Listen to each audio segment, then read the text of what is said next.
In this video, I'm gonna be showing you how to clear Safari browser cache and cookies.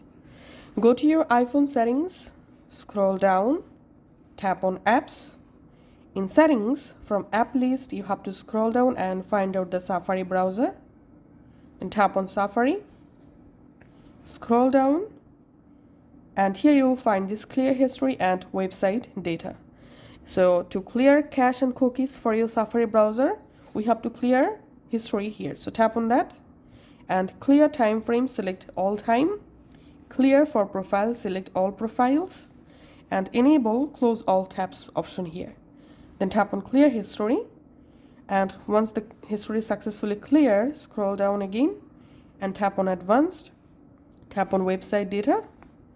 And here, if you see your website's data, then tap on edit and select all website data and then just tap on delete to delete all of them. That's how you can actually clear Safari browser cache and cookies. Thanks for watching.